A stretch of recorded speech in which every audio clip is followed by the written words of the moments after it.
So let's get started.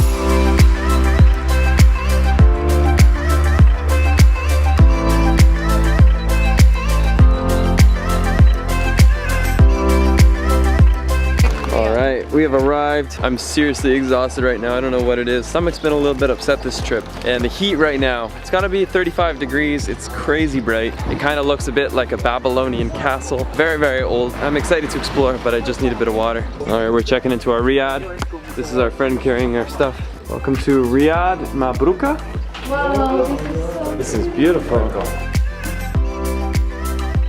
Oh my gosh, there's a bird here.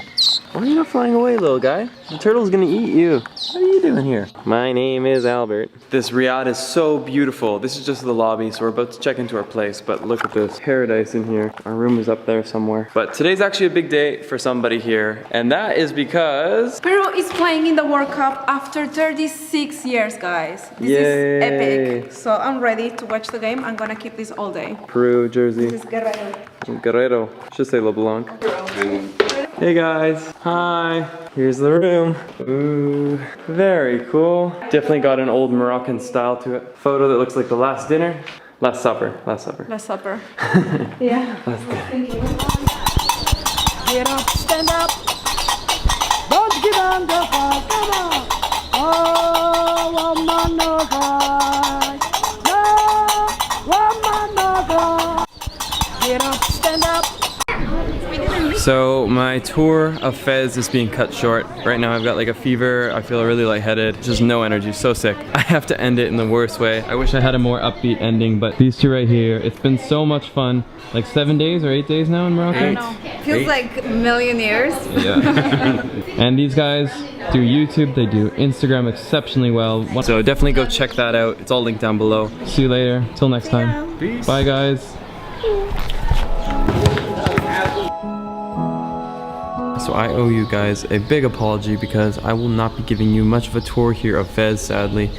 Basically after saying goodbye to Aggie and Michael, I came back. I spent a lot of time in the bathroom. I slept a little bit. I think my system is clean now, but I still feel exhausted and not completely myself. So that's been a pretty awful guide to Fez here. But what I can see is this is an incredibly beautiful city. I mean, it's very old, it's very raw. Like you can see that, at least in this side of Fez, it's just as the way it was probably hundreds of years ago. You can actually see some castles or like very old Mediterranean looking buildings up on the hill over there. It's been an unbelievable trip so far. I won't let one day down remotely change the overall experience of Morocco. I've absolutely loved it. And just on my basic experience here in Fez, I would say this is a place worth coming to. They have an international airport, and this is probably like the most cultural side of the entire country. It's been very cool to experience that. I'm so thankful for this place right now. It's been my sanctuary in a difficult day. Unfortunately, Kati didn't really get to see the Peru game because she came back with me, so I feel really bad about that, but that's the way our day's been. All right, we're about to board our train for a 5-hour journey all the way to Tangier, the very northern tip of Morocco. This is the train gar, the train station. Welcome to our train lounge. So this is what a first class seat feels like, looks like. It actually is really comfortable. But yeah, we're just hoping that we have this thing all to ourselves.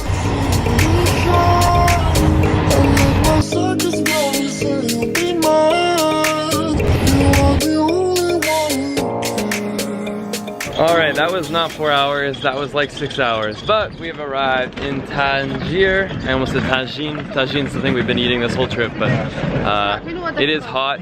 It's probably like 35 degrees, feeling very, very dry out. Are you feeling better? I am. I'm still feeling a little under the weather, but getting better, much better.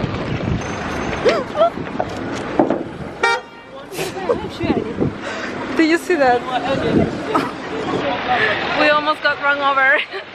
Right now we're going through an area of Tangier that looks like it could be Beverly Hills. It's got like the big trees growing in the green grass and a couple palm trees here and there. It's very pretty. It's actually called Francisco. It's the more upscale area in the neighborhood. Right now we're off to see the White House where two beaches meet, the Atlantic and the Mediterranean. So right over here, this is actually where the king lives. And we've been passing his yard now for about a good 3-4 minutes as we've driven up, and it just keeps going. And right over there, across the water, about a 35-minute ferry away, is Tarifa, Spain. I'm excited for you to try your Spanish. Sí, sí. Speaking of which, a little bit of a teaser. I'll be learning Spanish in, I think, the next video. All right, scratch that. We're not seeing Donald Trump. This is the lighthouse, not the White House. There it is right there, in all her glory, overlooking the Mediterranean meeting the Atlantic. Right there, some cactus, or is it cacti when there's several of them? So we're right next to the lighthouse, and normally when you're near these kind of things you get super touristy food. It's not normally the best, but this is amazing. This is a €3 shawarma, comes with fries, and it tastes so good. The pizza is really good too. I'm putting a swimsuit, well, a bikini to be more precise. We went from lunch, we ate, I feel much better, I've got energy back, I feel alive. The thing that may surprise you is that Kati can be here in a bikini. That's not the case in most of Africa. Most countries don't allow that. But this part in Tangier, it's actually totally acceptable to be here on the beach, to be in a bikini. I feel more naked than ever. Do you feel like it's uncomfortable though? At the beginning it was, but after a couple minutes it feels like normal. He doesn't, he's just being free. Yeah, so should you. I'm free. As you guys know though, like certain parts of Morocco might not be so liberal on this subject, but here in Tangier, at least here on this beach in particular, it is totally a-okay. There's a few ladies on the beach, definitely not as many as there are men, but no matter where you go in Morocco, there always seems to be 3 to 5 men for every 1 woman. It's really cold. All right. It hurts. Lead the way. Swim. Is this your first time swimming in the Atlantic? Yeah. It's got a bit of a sting to it. Eventually your feet just kind of lose that feeling and you kind of numbs up, but it's so cold. Guys, in life there's certain things that you just gotta do. You just gotta fight through the uncomfortability, fight through fear, fight through pain. Let's do this together. You ready? Yes. All right. 3, 2, 1. All right, we chickened out, but we are now going to Cave Hercules and Arrugamos. Aruamas. Yeah, eso es peruano. Eso es decir, Sí. soy una gallina. Arrugamos. Sí. Aruamas. Arrugamos. Arugamas. Sí, no nos metimos Sí. así a demasiado frío, chicos. Bonjour et bienvenue à la grotte Hercule. Hercule. The Hercule Canyon cave thing. Let's go see what we got and see if there's 2 Hercules here today. Kathy got really excited about that tree right there. What would you, like if you were to rank that in the best things you've ever seen, what would it make? The list of top 10,000 things you've ever seen? I would say that's probably in my top 12,000 things I've ever seen. It's up there for sure. It's probably number 11,059. Look at that tree. The way it grows inside of a little opening in the cave. Ooh, it's so cool. You have to buy tickets to get in. So it costs 5 dirham to get in, but if you go through the exit, it's free. Would you look at that? I didn't have my wallet on me, so this worked out very conveniently. Otherwise, we wouldn't have seen Hercules Cave. Ooh, this is definitely in my top 5,000 things that I've ever seen. I'm giving it in, it's coming in at 4,132. This is definitely going in at my top 106th place not to be during an earthquake. I can see Spain from there. Hola! Hola amigos! I just called out to your family. Uncle Rodrigo. I don't know him.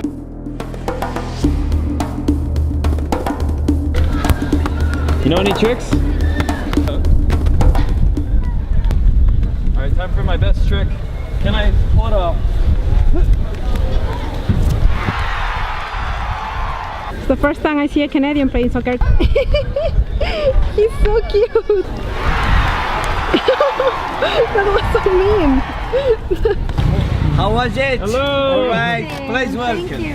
Travelink. Yeah. That's the friendly face of Very Travelink. nice. Thank you very much. Quick stop at the Travelink office, and now we are all sorted to make our departure going to Spain. And so originally we actually thought we would be going all the way to a place by the name of Algeciras, taking a ferry that was like literally 45 minutes outside of Tangier. And then we realized it's basically easier to take a ferry that's right in Tangier, going about 35 minutes to a place by the name of Tarifa. And then from Tarifa, we've got about a 20-minute shuttle. Is that right? Yeah, that's correct. Taking Shuttle bus us to to Algeciras. Algeciras. All right, so you've simplified our life as usual. Thank you. Fantastic. Yeah, I love when things are a little I'm too easy. going back to my Your home comfort roots? zone. Yeah, Yeah. my home roots. Hola amigos. Hola amigos. Hey there, buddy. Where are you going? You taking the midnight train? Going anywhere? So the tickets to get from here in Tangier all the way to Tarifa, it's about a 35-minute boat ride and you're looking at roughly 400 dirham, about 40 euros. So because we've got about an hour and a half till we get on our ferry, Ahmed's gonna be showing us around the Medina as well as the American quarters. Bab American, which means the American gate. Okay. Behind the gate, Yeah. the first American property outside the United States, which is known as the Old American Legation. Okay. Yeah, So we'll take you there now. this is the first American property in Morocco. Outside the United States. Okay. Ever. American ever. Because Morocco was the first country in the world Wow. to recognize the independence of the United States.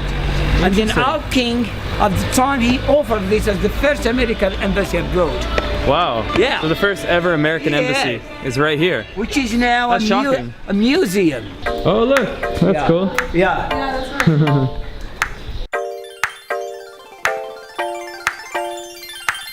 All right, guys, check it out. This is what happens when there's no ferry running. We end up spending 90 euros on leather bags. But let me show you Morocco's next top model. Let's see what we got right here. Look at this. Ooh. What did you pay for it? I paid 250, which will be like 25 euro.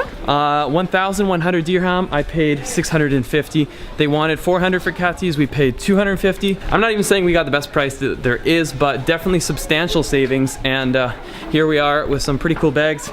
Mine's like perfect for like a weekend travel. Just put some t-shirts and clothing in here.